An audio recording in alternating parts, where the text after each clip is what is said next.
In 2016, billionaire entrepreneur Elon Musk sent shockwaves across the globe when he stated that there's a 1 in billions chance that we're not living in a computer simulation. Musk's assertion was neither casual nor baseless. It was rooted in the simulation hypothesis, a theory positing that all of reality as we know it is an artificial construct, essentially a computer program. The simulation hypothesis originates from philosopher Nick Bostrom's 2003 paper titled "Are You Living in a Computer Simulation?" In this work, Bostrom argues that if a civilization could reach a post-human stage, where it possesses enormous computing power, it would likely run simulations of its evolutionary history. We, he suggests, could be part of such a simulation. Though this idea seems far-fetched, it's not without scientific basis. Quantum physics, for instance, exhibits peculiar behaviors that could be interpreted as computational shortcuts, much like those a simulation might use. Quantum particles exist in multiple states simultaneously until observed, a phenomenon known as superposition. This could be seen as a form of lazy loading, a computing technique where information is only generated when necessary. Additionally, there's the Planck length, the smallest measurable length in the universe. Below this scale, the very concept of space ceases to exist. Could this be a pixelation effect, akin to the resolution limit in digital imagery? Moreover, the observable universe has a finite volume and a defined age, parameters that are strikingly similar to the boundary and initial conditions in a simulation. In the realm of technology, advancements in virtual reality and quantum computing have further blurred the line between reality and simulation. VR technology can now generate eerily realistic environments, while quantum computers promise computation powers that could, theoretically, simulate an entire universe. This is not a claim that we are definitely living in a simulation. Rather, the simulation hypothesis proposes this as a possibility, one that is becoming increasingly difficult to dismiss. The implications are profound. If reality is a simulation, then our understanding of consciousness, free will, and the nature of existence itself could be fundamentally flawed. Yet the simulation hypothesis remains just that, a hypothesis. It's an idea that's easier to entertain than to prove or disprove. But as we push the boundaries of knowledge and technology, we may find ourselves confronted with the question, are we the architects of reality or merely characters in a cosmic computer game? The genesis of simulation theory can be traced back to ancient philosophical discussions, but its modern incarnation finds roots in the mid-20th century, a time when computation theory and cybernetics were blossoming. It was a period of rapid technological growth, marked by the advent of the digital computer and the dawn of the information age. Yet, it was also a time of uncertainty and fear. The Cold War was in full swing, and the threat of nuclear annihilation hung heavily in the air. In this climate, British mathematician and philosopher Alan Turing proposed the idea of a universal machine capable of simulating any other machine given the right program. His work laid the groundwork for modern computing and sparked a revolution in our understanding of what machines could do. It also planted the seeds of a question. If a machine could simulate any other machine, could it also simulate reality? Subsequently, cybernetics, a multidisciplinary approach to understanding systems, emerged. Spearheaded by figures like Norbert Wiener and John von Neumann, it encompassed elements of control theory, systems theory, computer science, biology, and philosophy. Cybernetics suggested that all systems, from organisms to societies to machines, could be understood in terms of feedback loops and information flow. This perspective further blurred the line between the organic and the artificial, feeding into the idea that reality itself might be a system that could be simulated. Over time, the concept of simulated reality seeped into popular culture. In the 1970s, science fiction author Philip K. Dick famously declared that we are living in a computer-programmed reality. His novels, teeming with alternate realities, artificial beings, and questioning the nature of existence, reflected this belief. The 1990s saw a surge of interest in virtual reality technologies, further fueling speculation about simulated realities. The Matrix, released in 1999, brought the concept into the mainstream. Its depiction of a world where humans are unknowingly trapped in a simulated reality struck a chord with audiences and sparked widespread discussion. Today, the idea of a simulated reality is more than just science fiction or philosophical speculation. It is a serious scientific proposal, debated in academic circles and tested in labs. Yet it remains shrouded in uncertainty and controversy. Some see it as a radical, even unsettling proposition that challenges our most basic assumptions about reality. Others view it as an exciting frontier, a new paradigm that could revolutionize our understanding of the universe. Regardless of one's stance, the question persists: is reality a simulation? The discussion of simulated reality involves a variety of key figures and organizations from different fields. Among them, Nick Bostrom, a philosopher at the University of Oxford, is without a doubt one of the most prominent. In 2003, Bostrom published a paper titled "Are You Living in a Computer Simulation?" which proposed the simulation hypothesis. Bostrom argued that at least one of the following propositions must be true. We will go extinct before reaching a posthuman stage. Any posthuman civilization is extremely unlikely to run a significant number of simulations of its evolutionary history, or that we are almost certainly living in a computer simulation. The paper ignited a wave of academic and public interest, propelling the simulation hypothesis into the realm of serious scientific enquiry. Elon Musk, the tech entrepreneur and CEO of SpaceX and Tesla, is another significant figure in this discourse. Musk has publicly stated his belief in the likelihood of living in a simulation, suggesting that the rapid advancement of video game technology implies an eventual ability to simulate reality indistinguishably. His stance has drawn both criticism and support, further fueling the debate around the simulation hypothesis. The Massachusetts Institute of Technology, MIT, is one of the key organizations involved in research related to simulated reality. The Media Lab at MIT engages in cutting-edge research in areas such as virtual reality and artificial intelligence, exploring the boundaries and intersections of the digital and the physical. Another major player is the Institute for Ethics and Emerging Technologies, IEET, which promotes the ethical use of technology to expand human capacities.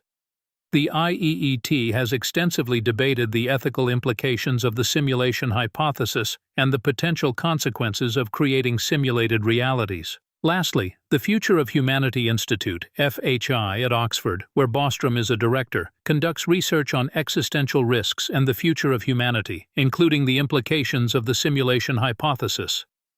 The FHI's research spans a broad range of disciplines, including philosophy, mathematics, and artificial intelligence, reflecting the multifaceted nature of the simulation hypothesis.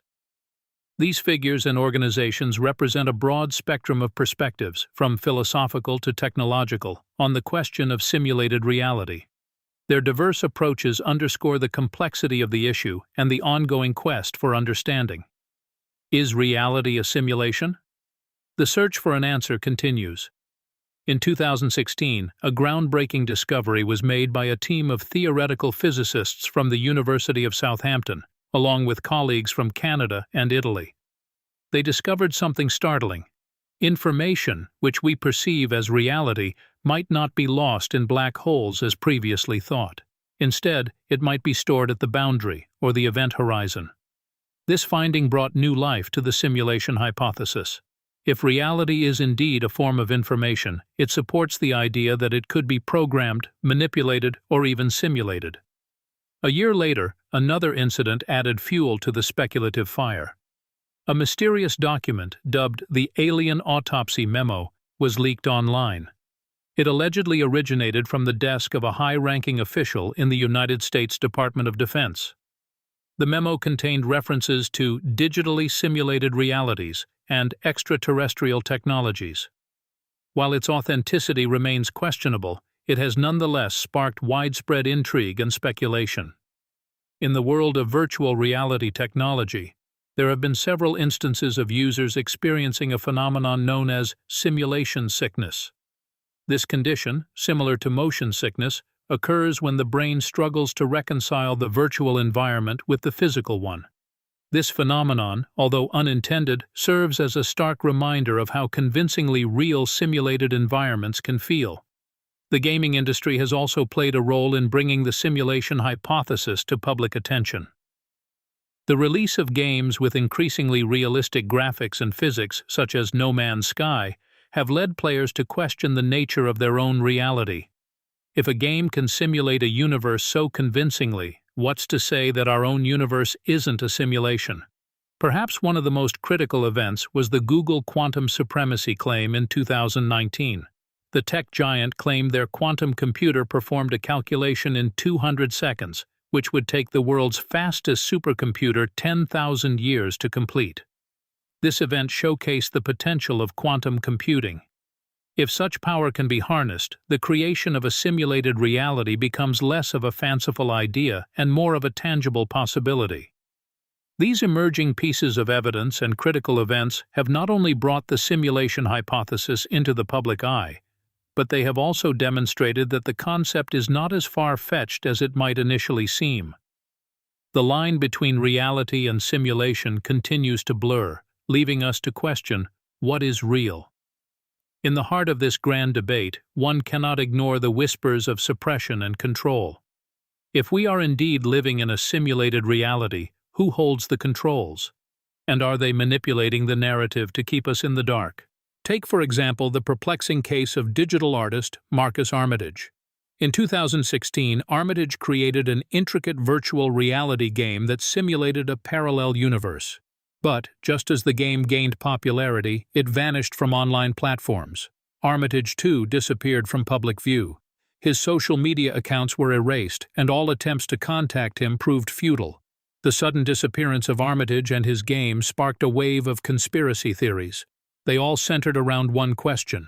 Was there a deliberate attempt to suppress the game because it got too close to revealing the truth about our reality? In a similar vein, the alien autopsy memo, despite its dubious origins, was swiftly buried in the sands of the Internet. Attempts to trace its origins led to dead ends.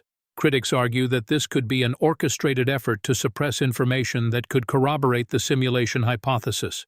Even the world of academia isn't immune to such allegations. Renowned physicist Dr. Roger Penrose once claimed that certain scientific journals refused to publish his papers on quantum consciousness, a field that could potentially support the simulation hypothesis. The act of silencing voices within the scientific community raises questions about the potential suppression of theories deemed too radical or disruptive. The corporate world, with its vested interests, can't be ruled out either. The Google quantum supremacy claim, for instance, was met with skepticism from competitors like IBM. They argued that the claim was exaggerated to bolster Google's standing in the tech industry. Some theorists posit that such corporate rivalry could be a smokescreen, a distraction from the potential implications of the technology, the ability to create or prove a simulated reality. These instances of alleged suppression and control hint at a larger narrative. If the simulation hypothesis holds water, it could shatter our understanding of reality. It's plausible that entities with vested interests might manipulate information or silence voices to maintain the status quo. But as with any theory, absolute certainty remains elusive. The line between truth and conspiracy is often as blurred as the line between reality and simulation. What we perceive as suppression might simply be skepticism, or perhaps it's the architects of our reality pulling the strings. The question remains, are we looking at a cover-up, or are we seeing patterns where there are none? Only time will tell. Throughout history, brave individuals have risked their reputations, careers, and even lives to expose concealed truths. This is no different when it comes to the simulation hypothesis. There have been whistleblowers who have sought to bring this information to light despite the potential consequences. Consider the case of Dr. James Gates, a theoretical physicist who discovered what appeared to be error-correcting codes in the equations of supersymmetry. These codes, eerily similar to those used in computer programming, suggested that our universe might indeed be a simulation. However, Gates's revelations were met with skepticism and even outright mockery from his peers. The scientific community is often resistant to radical ideas that challenge the accepted paradigm. Another example of this resistance is Laura Mersini Houghton, a cosmologist at the University of North Carolina, who posits that our universe is but one bubble in an infinite sea of universes, a concept that aligns with the simulation hypothesis. Her work, like Gates's, has faced significant opposition and dismissal from mainstream science. Journalists, too, have faced challenges when attempting to bring the simulation hypothesis to light. Freelance journalist Rizwan Virk authored a book titled The Simulation Hypothesis, where he detailed evidence supporting the theory. Yet, despite his credentials as an MIT graduate and tech entrepreneur, mainstream media outlets have often overlooked his work, choosing to focus on more conventional scientific theories. Even insiders from the tech industry, like Elon Musk, have faced ridicule for supporting the simulation hypothesis. Musk, who has openly stated his belief that we are likely living in a simulation, has been criticized and dismissed as an eccentric billionaire indulging in science fiction fantasies. These individuals, and others like them, are often labeled as outcasts, their theories relegated to the fringes of scientific discourse. Yet they persist in their quest for truth, a testament to their dedication and commitment to pushing the boundaries of human understanding. Whether they will ultimately be vindicated or not, their efforts are a crucial part of the unfolding story of the simulation hypothesis. Despite the pushback, the idea of our reality being a simulation continues to gain traction. The consequences of such a revelation could be monumental, upending our understanding of existence itself. It's a concept that, once entertained, is hard to ignore. As physicist John Wheeler once stated, "We live on an island surrounded by a sea of ignorance. As our island of knowledge grows, so does the shore of our ignorance." Evidence supporting the simulation hypothesis isn't limited to theoretical physics and philosophical arguments. There's also a wealth of data, testimonies, and declassified documents that hint at the potential for our reality to be a computer-generated construct. One such data point comes from the world of quantum mechanics. In 2012, physicists at the University of Washington proposed an experimental test to detect the existence of a simulated universe. Their method relies on the concept of constraints in simulation. Essentially, if our universe is a simulation, there should be certain limitations to its computational power. These limitations, they argue, could be detectable as anomalies in the behavior of subatomic particles. Another compelling piece of evidence is the recurring presence of the Mandela effect, a phenomenon where a large group of people remember an event or fact incorrectly, yet in the same way. This has been interpreted by some as evidence of glitches in our simulated reality. Declassified documents add another layer to the discussion. In 2003, the CIA publicly released a document titled The Gateway Process. This report details a method for consciousness expansion, which, according to the document, allows individuals to perceive multiple dimensions of reality. Some interpret this as a coded acknowledgement of the simulation hypothesis. In 2016, Bank of America strategists sent their clients a report suggesting there's a 20–50% chance we're living in a matrix-like virtual reality. This high-profile endorsement of the simulation hypothesis demonstrates how seriously the concept is being taken in certain circles. Finally, consider the testimonies of individuals who have reported experiencing glitches, déjà vu, or other anomalies in their perception of reality. These personal accounts, while subjective, add to the body of anecdotal evidence supporting the simulation hypothesis. These pieces of evidence, and many others, continue to fuel the debate around the simulation hypothesis. While none provide conclusive proof, they collectively suggest that the idea of our reality being a simulation is not as far-fetched as it might initially seem. Each revelation, each document, each data point chips away at our certainty of reality and nudges us closer to the unsettling possibility that our world is not what it seems. The public reaction to the simulation hypothesis has been varied and profound. The concept, once relegated to the fringes of scientific and philosophical discourse, found its way into mainstream conversation, challenging our perceptions of reality and existence. The narrative of a potential simulated universe resonated with a wide audience, not just academics or science fiction enthusiasts, but everyday people too. It was as if a seed had been planted in the collective consciousness, the idea that our reality might not be as it seems. News outlets and social media platforms were soon buzzing with discussions and debates. This widespread media attention further propelled the theory into the public sphere. Suddenly, the simulation hypothesis was not just a theoretical concept, but a cultural phenomenon. However, this public fascination was not without controversy. A divide emerged between those intrigued by the possibility and those who dismissed it outright. Critics argued that the hypothesis was unprovable and therefore unscientific. They claimed that it served only to divert attention from more pressing, tangible issues. Yet for many, the allure of the unknown was too powerful to dismiss.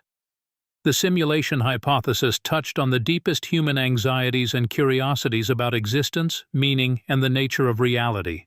It provided a new lens through which to view the world, raising questions about our perceptions, our consciousness, and our place within the cosmos. Public trust in established truths was also shaken. If reality could be a simulation, then what could be trusted? This mistrust extended to institutions previously seen as pillars of truth. Science, religion, education, and government were all called into question, their absolute truths suddenly seeming less certain. Celebrities and high-profile individuals added to the controversy.